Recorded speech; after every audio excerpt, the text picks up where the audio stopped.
Hi everyone. तर इथे मी माझ्या पिल्लूला घ्यायला आले होते.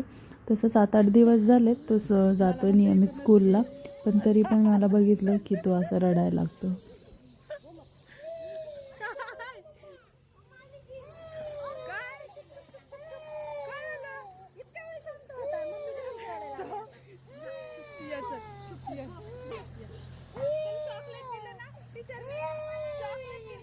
त्यानंतर इथे आमचा यश दादू आला होता.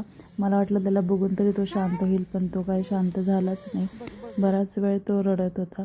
थोड्या वेळाने यश निघून गेला आणि मी त्याला कसंच बसं शांत करून त्याला टेरेसवर घेऊन गेले होते. तिथे थोडा वेळ खेळला आणि मी माझे कपडे घेऊन मग आम्ही दोघं घरी आलो.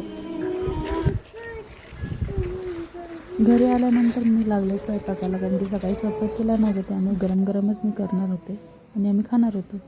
इथे मी बनवलं होतं हे बेसन. माझ्याकडे थोडं कांद्याची पात होती, मी ती टाकली ह्याच्यात आणि पिल्लूच्या आणि माझ्यासाठीच बनवायची होती, कारण की पिल्लूची बाबा बाहेर गेले होते आणि मी इथं स्वयंपाक करते आणि आमचा पिल्लू इथे खिडकीमध्ये असं बसलाय टाइमपास करत.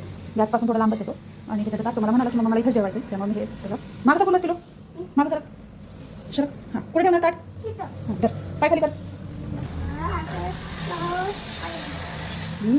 काय खातोय तू? आणि बेसन आणि काय खातोय? कसं झालं बेसन? मम्मीने कशी बनवलंय? हात करून दाखव, हाताने छान छान छान छान करून दाखव. कसं होतं? असं छान छान छान खायचा, पूर्ण फिनिश करायचं. करणार ना? तर इथे मी त्याला बनवून दिली चपाती आणि माझ्यासाठी इथे बनवते मी. आणि बेसन कसं गरम गरम खाल्ल्यानंतर छान लागतं, त्यामुळे पटकन चपाती बनवून घेते माझी आणि मग खाते. तर पिल्लूला इथं झोपवून मी घेतली बाकीची कामं आवरायला. तर ही धुतलेली होती आज कपडे, ही सगळे मी घडी करून ठेवायचे आहेत मला. त्यानंतर किचनसुद्धा सगळं आवरायचं आहे. हा झोपला आहे तोपर्यंत मी पटकन सगळी कामं आवरून घेते.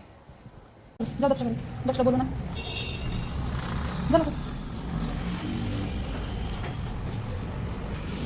त्यानंतर आज संध्याकाळी आम्हाला जायचं होतं हॉस्पिटलमध्ये. पिल्लूला आणि त्याच्या फ्रेंडला आज सुवर्णप्राशन द्यायचं होतं, त्यासाठी आम्ही आलो होतो काष्टीच्या या हॉस्पिटलमध्ये. दक्षिणता घेतला औषध, आमच्या पिल्लूने खूप सारा गोंधळ घातला.